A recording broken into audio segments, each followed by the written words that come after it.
Good morning, Chris Humphreys, Head of Tax here at BHP. Hello, my name's Susie Harris-Mills. I'm tax partner at BHP.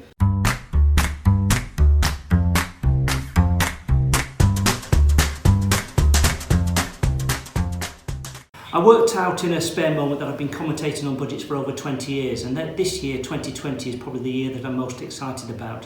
And why is that?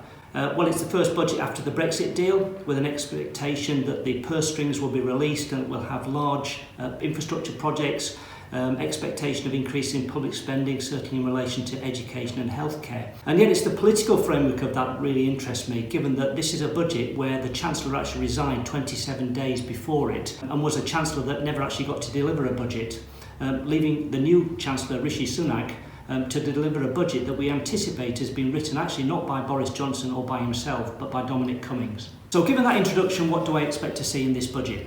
Well, behind all the political machinations, actually there's been a whole raft of reviews and consultations that lead to us to expect some major reforms to the framework within which our tax rules work. The best example I can give you is entrepreneurs relief. This has been the subject of public speculation for probably the last 2 or 3 months, varying from reform and review and a tinkering around the edges to an absolute abolition. And in fact, only this weekend in the Sunday Times, an article led us to believe that the Chancellor was going to abolish it on the basis that it was a relief for entrepreneurs based in the south rather than in the north. The current inheritance legislation dates back to 1984.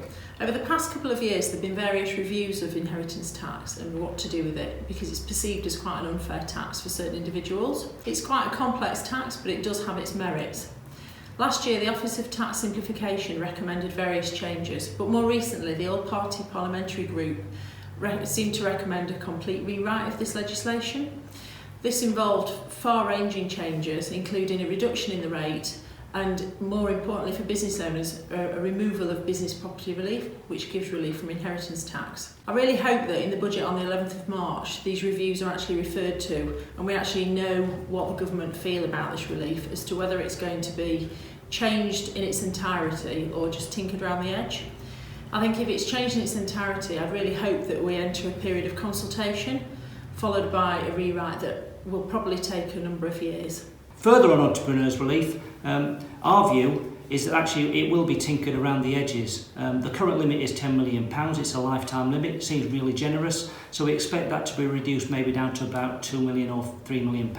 The rules around it might well be tightened up. At the moment, you have to have owned your shares for at least 2 years. It might be that ownership period is extended, or alternative that the nature of the shares in which you hold in order to qualify for the relief is more onerous. One change that we do expect to be introduced is the off-payroll working rules for those in the private sector. This follows on from a similar change in the rules in 2017 for the public sector, which the government tells us raised at least £3 billion of additional income for the Exchequer.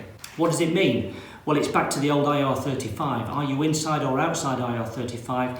And from the 6th of April 2020, will you be reclassified as an employee rather than a self-employed consultant? We recommend all our clients undertake the CEST, the Check Employment Status tool, and also review their contracts.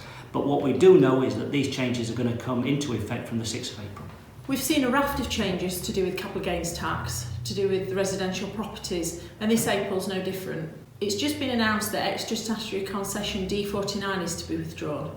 And this is a concession where if you own a property but don't move into it, you can still claim principal private residence relief, which can give relief from capital gains tax in the first 2 years of owning a property. This concession is only for a number of scenarios, and it's usually to do with either a property being built, an old property being arranged to sell, or renovations.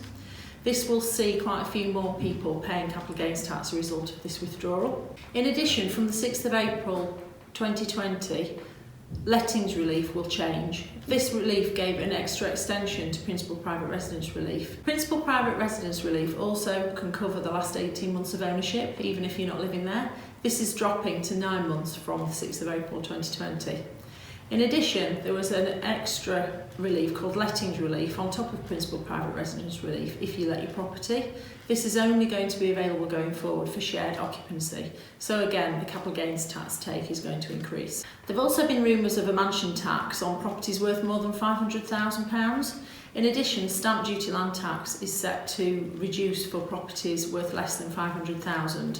Moving on to pensions. Now, pensions are meant to be simple following the simplification rules in 2000, and yet I still struggle to get my head around it. The speculation this year is that, again, the Chancellor will look at whether you can get higher rate tax-free for your pension contribution, which seems at odds with the overriding principle that everybody should provide for their own retirement.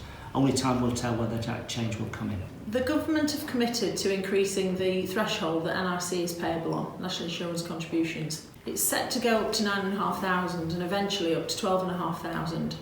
If this rate increases to 9,500 from April, it will see a saving of around £100 for somebody on a salary of £25,000 per annum.